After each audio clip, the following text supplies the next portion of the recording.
এই মুহূর্তে আমাদের সঙ্গে জুড়ে গেছে আমাদের প্রতিনিধি দেবযানী সরকার। দেবযানী, কার্যত একের পর এক অনেকগুলো বড় বড় ঘোষণা মুখ্যমন্ত্রী মমতা বন্দ্যোপাধ্যায়ের।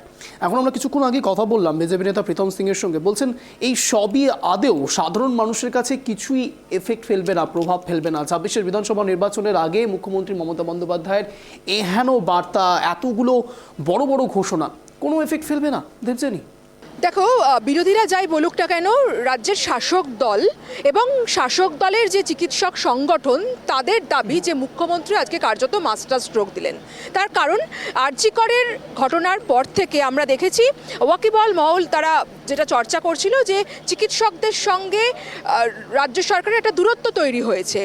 আজকের এই যে চিকিৎসকদের নিয়ে সম্মেলন, যেখানে ৬৭৫ জন কর্মরত চিকিৎসককে ডাকা হয়েছে, সেই চিকিৎসকদের উদ্দেশ্যে মুখ্যমন্ত্রী যে বার্তা দিলেন, বা মুখ্যমন্ত্রী যখন চিকিৎসকদের উদ্দেশ্যে বেশ কিছু ঘোষণা করছিলেন, তখন এই ধনধন্য অডিটোরিয়ামে সেই উপস্থিত চিকিৎসকদের যে হাততালি, তাতে যার পর নাই আপ্লুত শাসক দল এবং শাসক দলের চিকিৎসক সংগঠন, এবং তারা মনে করছে যে ২৬-এ বিধানসভা নির্বাচনের আগে মুখ্যমন্ত্রীর এটা মাস্টার স্ট্রোক।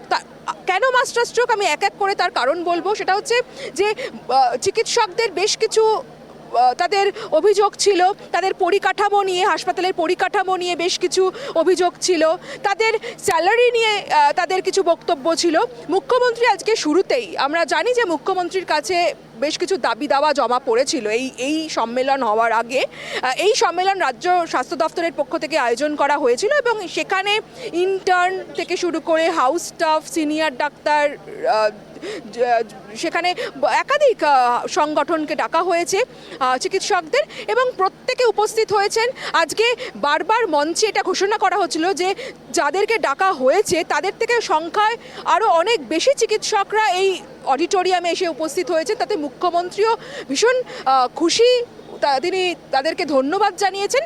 এবং আমাদের সঙ্গেও এখানে বেশ কিছু চিকিৎসকদের কথা হচ্ছিল যে মুখ্যমন্ত্রীর যে ঘোষণা আজকে যে সব থেকে বড় তিনি ঘোষণা করেছেন, একটা তো পরিকাঠামো নিয়ে তিনি বলেছেন, তিনি শুরুতেই যেটা বলেছেন যে সব দাবি দাওয়া তিনি মানতে পারবেন না, কিন্তু অধিকাংশটাই মেনে নিয়েছে বলে আজকে চিকিৎসকদের একটা বড় অংশ মনে করছে। তার কারণ তিনি প্রথমেই পরিকাঠামোর কথা বলেছেন, যেখানে গার্লস হোস্টেলের সংখ্যা বাড়ানোর কথা বলেছেন। ১৫০ কোটি টাকা ব্যয় 5টা গার্লস হোস্টেল তৈরি হচ্ছে, আরও বেশ কিছু পরিকাঠামো তৈরি করার কথা বলা হয়েছে, ঘোষণা করেছেন তিনি। এবং সেই সঙ্গে ভাতা বা স্টাইপেন্ড, সেটা নিয়েও একটা দীর্ঘদিন ধরে ক্ষোভ ছিল চিকিৎসকদের মনে। তাদের বক্তব্য ছিল যে তারা যে টাকাটা পায় সেটা যথাযথ নয় সংসার চালানোর পক্ষে। এবং আজকে মুখ্যমন্ত্রী যখন ঘোষণা করেছেন যে ইন্টার্ন, হাউস স্টাফ বা যারা রেসিডেন্ট ডক্টর আছেন তাদের ১০,০০০ টাকা, এবং তারপরে যে স্ল্যাবটা হচ্ছে ১৫,০০০ টাকা রেসিডেন্ট চিকিৎসকদের ক্ষেত্রে, এবং পোস্ট গ্রাজুয়েট যারা চিকিৎসক তাদের ক্ষেত্রে সেটা ২০,০০০ টাকা। এই যে স্ল্যাব তিনি ঘোষণা করেছেন, তাতে চিকিৎসকরা খুশি। আমার সঙ্গে এই মুহূর্তে একজন চিকিৎসককেও আমি পেয়ে গেছি, সরাসরি তার থেকেই প্রতিক্রিয়া জানবো আজকে মুখ্যমন্ত্রী যে বক্তব্য রেখেছেন এই ধনধন্য অডিটোরিয়ামে চিকিৎসকদের উদ্দেশ্যে।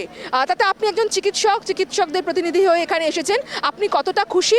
মুখ্যমন্ত্রীর যে বক্তব্য বা ঘোষণা আপনাকে কতটা সন্তুষ্ট করতে পেরেছে? হ্যাঁ, অবশ্যই আজকে মাননীয় মুখ্যমন্ত্রী যে ঘোষণাগুলো করেছেন, অনেক দিন পরেই আমাদের এরকম একটা বড় আকারের একটা স্টেট গ্রিভেন্স সেল আয়োজন করেছে। প্রথমেই আমি স্টেট গ্রিভেন্স সেলকে যে এত সুন্দর একটা অনুষ্ঠান আয়োজন করার জন্য ধন্যবাদ দেব। মাননীয় মুখ্যমন্ত্রী তার ব্যস্ততম সময়ের মধ্যেও যে চিকিৎসকদের জন্য এতটা সময় আজকে উনি দিয়েছেন, এবং আজকে বেশ সদর্থক বেশ কিছু ঘোষণা করেছেন, যেগুলোর জন্য আমরা অনেকদিন অপেক্ষা করছিলাম। দেখুন, একটা ব্যাপার হচ্ছে যে রাজ্যের একটা সীমিত ক্ষমতা আছে, সেই ক্ষমতার মধ্যে, আর্থিক ক্ষমতার মধ্যে যতটা সম্ভব আজকে স্বাস্থ্যক্ষেত্রে যে উন্নতিগুলো হয়েছে সেইগুলো নিয়েই আমাদের সদর্থক ভূমিকা নিয়ে চলতে হবে।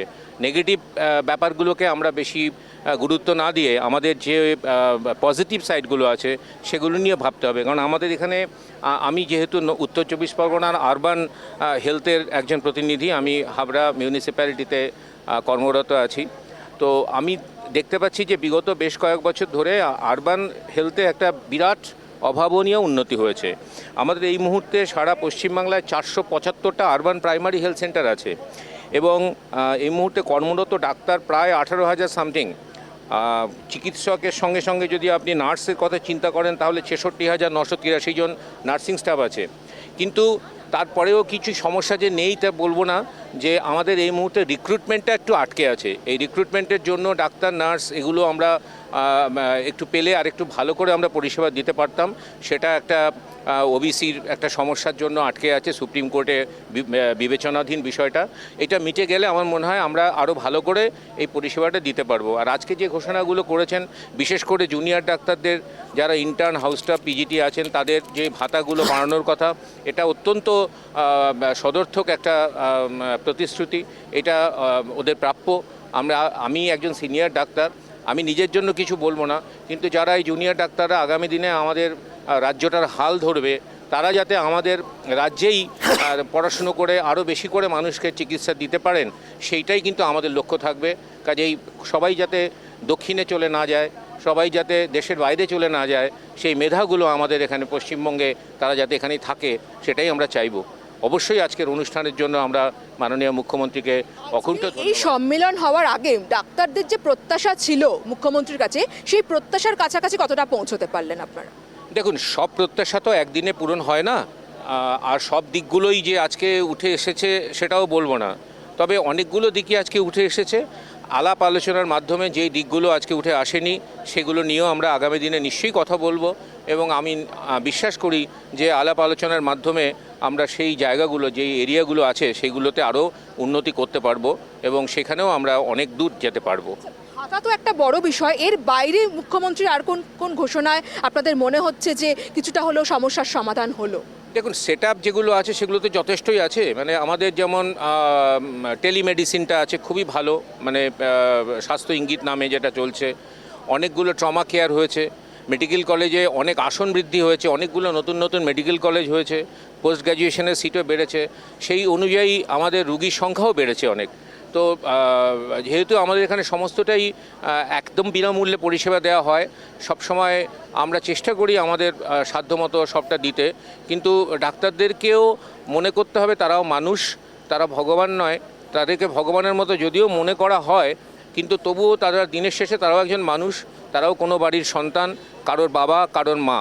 কাজেই তাদেরকে সেই মানবিক দৃষ্টিভঙ্গি দিয়ে মানুষকে দেখতে অনুরোধ করব। সামান্য ত্রুটি বিচ্যুতিতে একজন ডাক্তারকে তার শারীরিক এবং মানসিক নানান রকমের অবমাননা, এই বিষয়টা যেন না হয় আগামী দিনে। এটা সকলের দায়িত্ব আমাদের। আমরা যারা প্রশাসনে যারা আছেন তাদের যেমন, তেমনি আপামর জনসাধারণেরও দেখতে হবে যে ডাক্তাররা কিন্তু তাদের পাশে থাকার জন্যই সারাদিন চেষ্টা করছেন।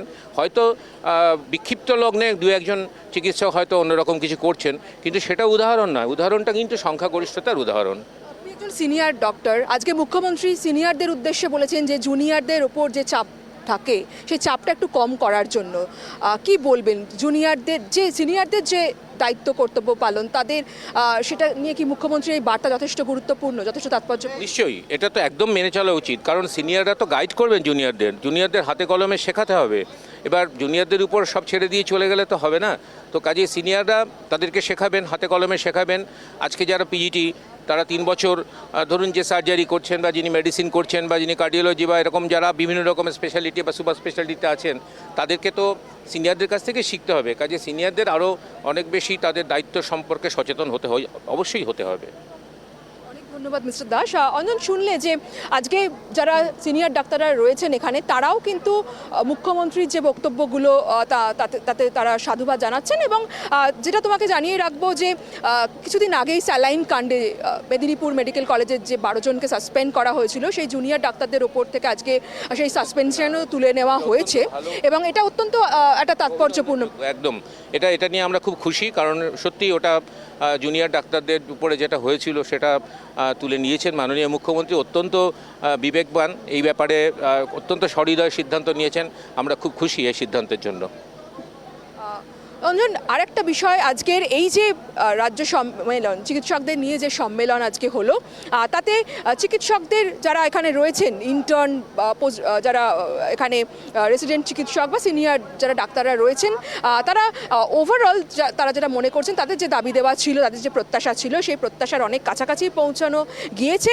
এবার যে তাদের যে পরিকাঠামোগত কিছু সমস্যা রয়েছে, সেগুলোও যে একদিনে সম্ভব নয় তার সমাধান, সেটাও তারা মানছেন এবং ধীরে ধীরে এর সুরাহা হবে এমনটাও তারা আশা রাখছেন। অঞ্জন, একেবারে স্বল্প সময়ে সম্পূর্ণ সমাধান করা যেমন সম্ভব নয়, ততটাই আবার আশাবাদীও কিছুটা দেখা গিয়েছে সিনিয়র ডক্টর, যা তুমি একেবারে তুলে ধরলে আমাদের প্রাইম টাইম বাংলা ক্যামেরায়। অনেক ধন্যবাদ দেবযানীর সঙ্গে থাকার জন্য। মূলত আজ যে সবচেয়ে বড় খবরের দিকে আমাদের নজর রয়েছে, 15,000 টাকা বেতন বাড়লো রেসিডেন্ট ডাক্তারদের। এছাড়াও চিকিৎসকদের সঙ্গে বৈঠকে বড় বড় ঘোষণা মুখ্যমন্ত্রীর।